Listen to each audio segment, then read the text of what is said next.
isolating the problems and the solutions to the things that are going on in your business because you have a nice chunk of data to actually prove it from. This is where KPIs, to me, become one of the most important factors in any business in making data based decisions.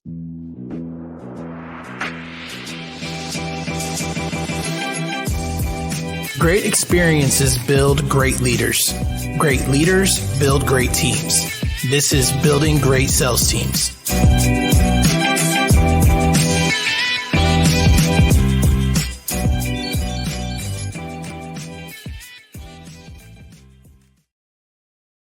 All right, guys, welcome back to Building Great Sales Teams. I've got a special episode, a solo dolo episode for you guys today, and it's going to be all about my nerdiness around KPIs. So I love, love KPIs. KPIs in my mind are the bumpers of, how they have those bumper rails and bowling when you suck and you gutter ball a lot. They are the bumper rails of production and accountability, right? They are the guiding light. They are the roadmap to success. Everybody has KPIs in their business. It's just whether you are tracking them or not. And when it comes to a sales program, tracking those KPIs are now more important than ever. And so what I love about the KPI conversation, right, is whenever you want to try something new in terms of prospecting, you can measure your new avenue of getting leads in against your existing one using KPIs, right? And so you have a standard set. Again, you may have a way that that really works real well at getting new business, but if you're not tracking the KPIs behind it, you really don't know if it works well. And a lot of times, just by establishing the KPIs that I'm going to go through with you guys right now, you can often create amazing conversations that will change and mold your business for the future. Okay. So let's get into it. And let me talk about the inspiration for this. As some of you guys know, I am now a win rate coach. I got my first coaching client, and he's starting next month. Shout out Joe Solomon with Solomon Security. Excited to get into it with him, as well as I do bolt-on packages for win rate clients. And so we do sales program builds within the win rate community, and it's been going fantastic. I'm having a blast with these clients and the different businesses that they have, and putting together a lot of B2B stuff, which I'm incredibly excited about. All right, so we have a quarterly coming up here in a couple weeks, 3 weeks or so, and that quarterly is all about making database decisions, right? And Adam McChesney and I are going to be covering sales KPIs and marketing KPIs and how they go together and play off of each other, and how to measure them, how to read them, and how to improve them, right? And so I'm going to give you kind of the prep conversation I had for the people attending this meeting, because I think just that conversation alone, if you bring it back to your team, if you bring it back to your business, you can start creating some real roadmaps and real measuring sticks and goalposts for your business, right? All right, so let's get into it. There's three major KPI categories that I want to go through right now. And within those categories are our sub KPIs. Now, understand, no matter what business you're in, it does not matter. You have these three categories in your business. Okay. Now, the sub KPIs are specific to the type of business you have: B2B, B2C, the product. Is it trades? Is it a service based business? Is it coaching, consulting like mine? Then the KPIs start switching up at that point. But the three major KPI categories are: one, prospecting activity; two, pipeline conversion; three, sales, right? This is your sales KPIs that we're going through right now. So prospecting activity, I call this the hustle metrics. They're also the marketing offset, right? So if you're spending money on marketing, you're getting leads from marketing, prospecting is just another form of marketing done by the sales division, right? We also call it self gen. We also call it guerrilla marketing, and things like that. Basically, it's anything that the sales division does is it's kind of categorized as prospecting. Anything that marketing does is obviously categorized as marketing, right? Okay, so that's prospecting activity. Pipeline conversion. So this is once the lead comes in from those prospecting activities or from marketing, this is the skill metric. Okay. This determines what are my skills to build that initial relationship with the prospect and get their name, number, and email, right? If marketing hasn't already, or if prospecting hasn't already, and then get them to an appointment or a closed sale, just depending on your business. A lot of trades businesses, you're going to do an in-home appointment or a virtual appointment. A lot of more product based or consulting based. Yeah, you're going to do an appointment as well. So a lot of you guys are doing appointments, and then after that, so that it's measuring the skill of the salesperson, getting them from lead to close, right?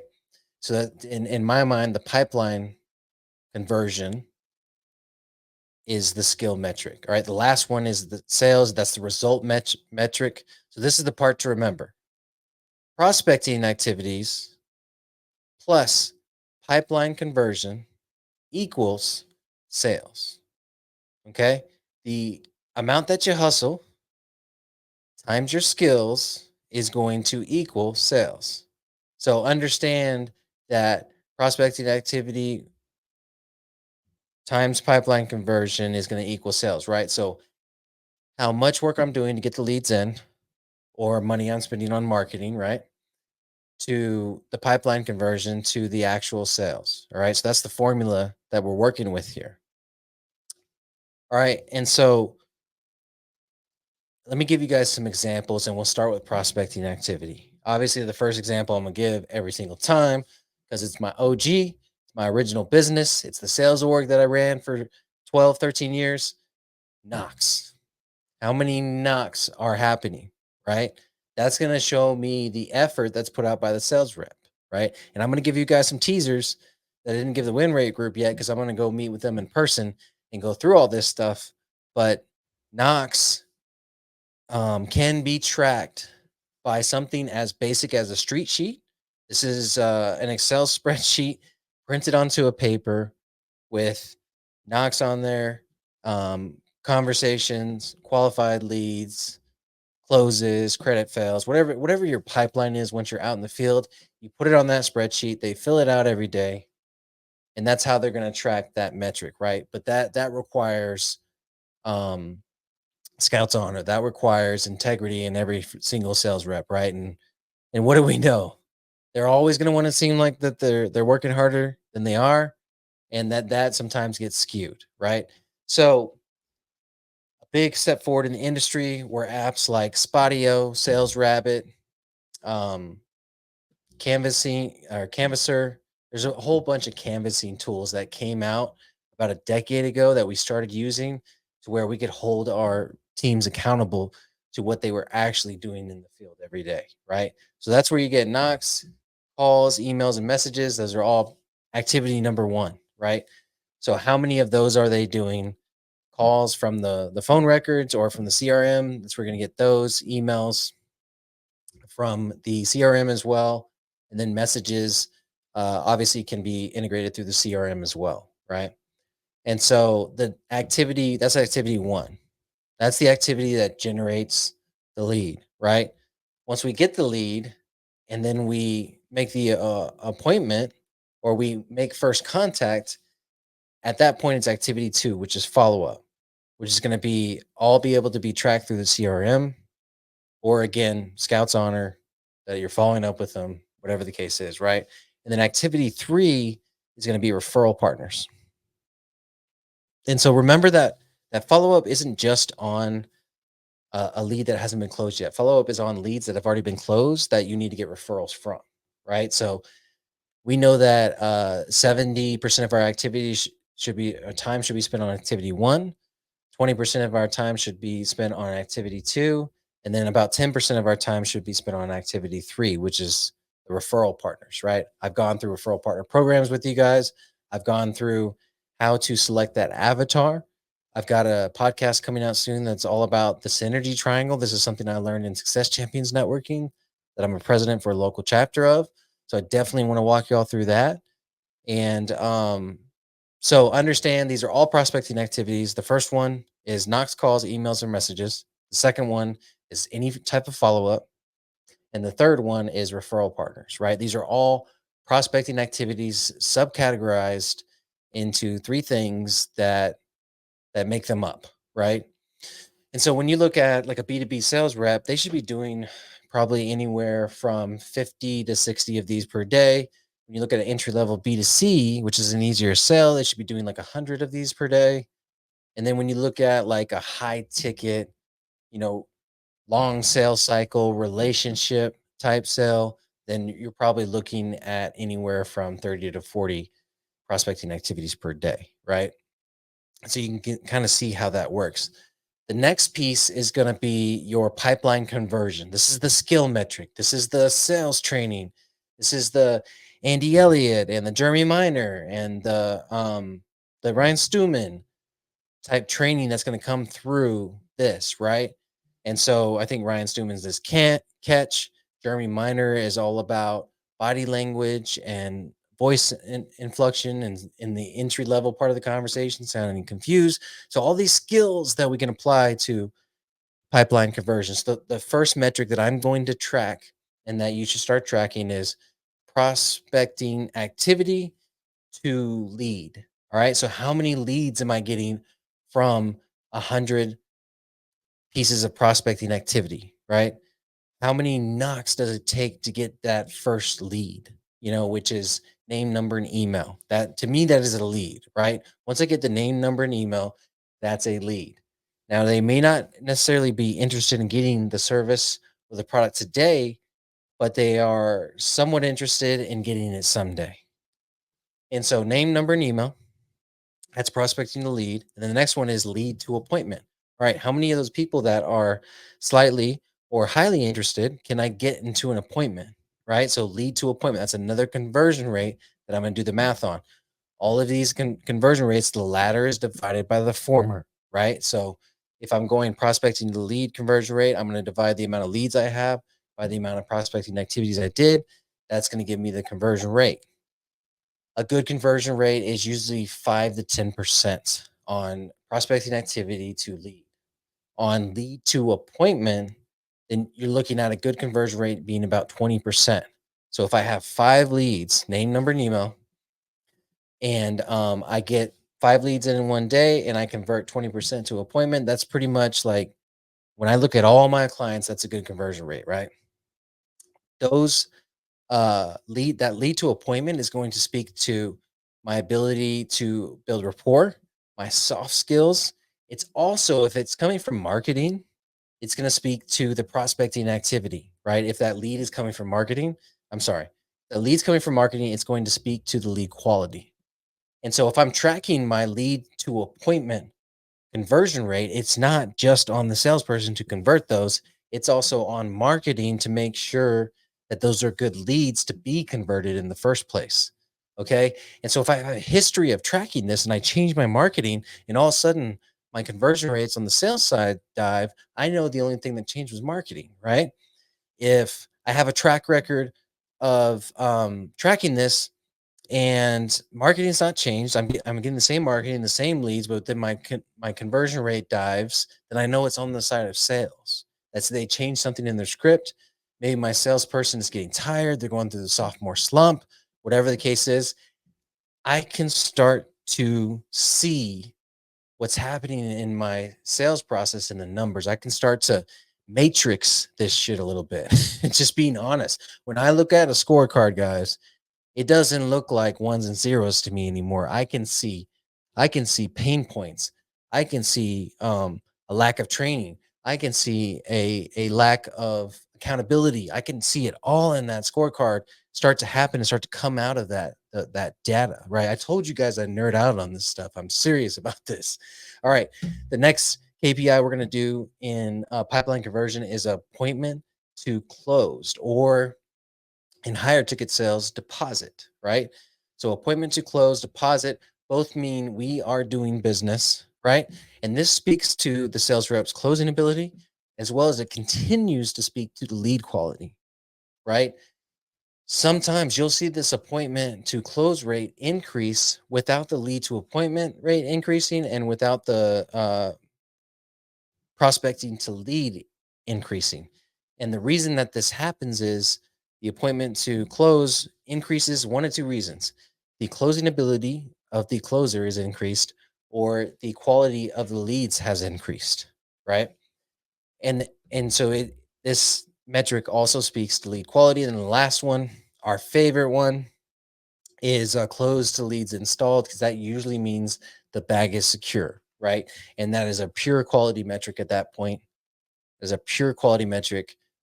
And the only time it really speaks to the salesperson's quality of close is when they are canceling after the fact, right? If they're canceling a lot after the fact, then that's going to speak to salesperson quality of close. But for the most part, that's an overall quality metric. How good are the deals that we're doing? That's the pipeline conversion uh, major KPI category, right? The next one is sales. It's the one that you see the most, but people aren't tracking the first two. So they really don't know how to affect the result, right? So we said that prospecting activity times pipeline conversion equals sales. Okay, so we're gonna go through the sales piece right now, which is the results metric. All right. And so obviously, the first metric we're gonna track is the number of deals. The number of deals. This should match the close slash deposit piece of the formula in the pipeline appointment to close conversion rate. So those two should match, right? So the number of deals we get is the first one. The next one we're going to track is gross dollars from those deals. The next one we're going to track is monthly recurring revenue. And the last one we're going to track is cancels and churns. And so all of these are whole numbers, right?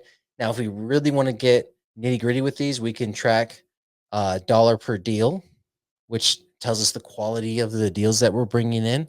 So if we run a new marketing campaign, the dollar per deal amount is going to give us an overall view of how well that marketing campaign is doing if nothing is changing in the sales program. Guys, this is why I say you should only change one thing at a time. If you can help it, only change one thing at a time for a whole quarter. That way you can get a 90-day data sample of what's going on in your business with one change. And the one change being where you're sourcing your leads from. And then next quarter, maybe you change your script in sales. And then the next quarter, maybe you add on new salespeople.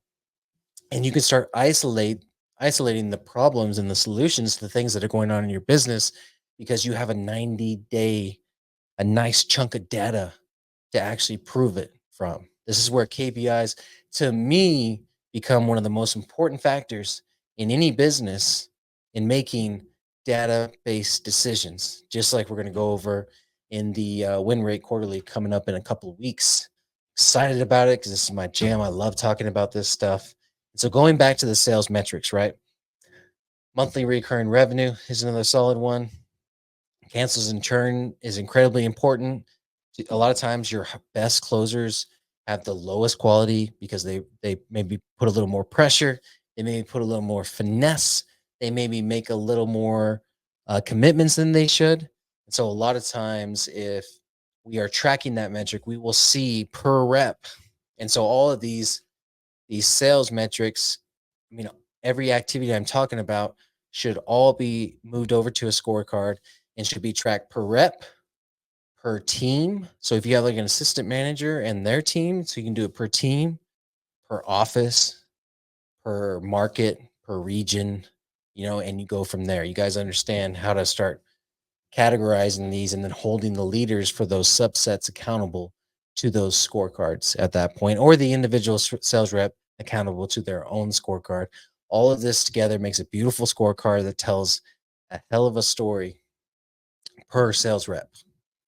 And that's how you manage salespeople through KPIs and scorecards. And this is a big piece. What I love about this is if you just do this, if you just bring this back to your company, you start having these conversations and you start tracking these metrics, all of a sudden you'll see stories told within the data, and you'll be able to audit your sales process, audit your individual sales reps process, and understand that, hey, this is why they're having that pain point. Because every time the customer has an objection, they throw $100 gift card on top just to smooth it over instead of actually overcoming the objection or finding out what the real objection is. And so their turn rate's higher. When you can start doing this in your business and actually managing salespeople instead of cracking the whip on these salespeople, when actually standing there side by side and saying, "Hey, this is what the data is saying. I reviewed your call recording, or I sat in on your sales call, or I sat in on your meeting, and the data is showing me this." And then you can start scaling that into leadership, and you can start creating leadership KPIs from these foundational KPIs, and then reverse engineering how your leaders are doing because of the data that's coming out the other side. This is the exciting stuff for me. It's ridiculous that I get excited about this, but it's just like a coder getting excited about ones and zeros, right? And so I put this prep work together, and my task to everybody at Win Rate was, hey, if you're not tracking these KPIs, start calculating them and figuring out how you can track them and bring it to the quarterly, and then bring your questions with that. And I'm going to task you to do the same thing. Start tracking these things. I'm going to go through them one by one again, just in case. I know I flew all over the place a little bit. So I'm going to go through them one by one. I'm going to say this, the major category, and then I'm going to give you the sub categories of these KPIs. So the first one is prospecting activity, aka the hustle metric. Activity 1 is Knox calls, emails, messages. Activity 2 is follow up. Activity 3 is referral partners. The next major category is pipeline conversion. This is the skill metrics. Prospecting to lead is 1. Lead to appointment is another. Appointment to close is another. Close to install. And the percentages, the conversion rate percentage of each of those metrics. The last one is sales. That's the result metrics. That's deals, gross dollars, monthly recurring revenue, cancels and churn. Divide that dollar per deal, divide that dollars per rep, deals per rep, monthly recurring revenue per rep, and then cancels and churns per rep. And you really start to get that scorecard together. Okay. How are you going to track these? What are the most important ones that are you going to read?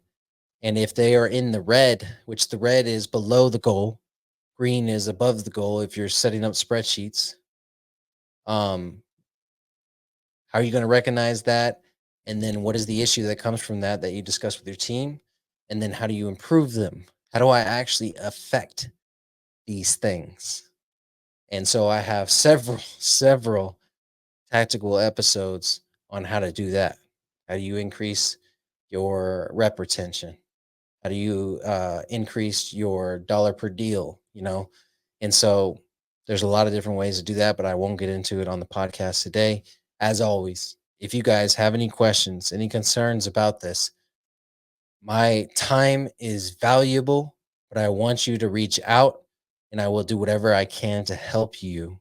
And oftentimes that's just sharing a document that I use, that's sharing one of my podcast episodes, or that's just quickly in a few sentences telling you what you need to know to get you to the next step towards your solution. And I have no problem doing that. I am not so overwhelmed at this point that I cannot do that for you guys. I appreciate y'all. Thank you for listening.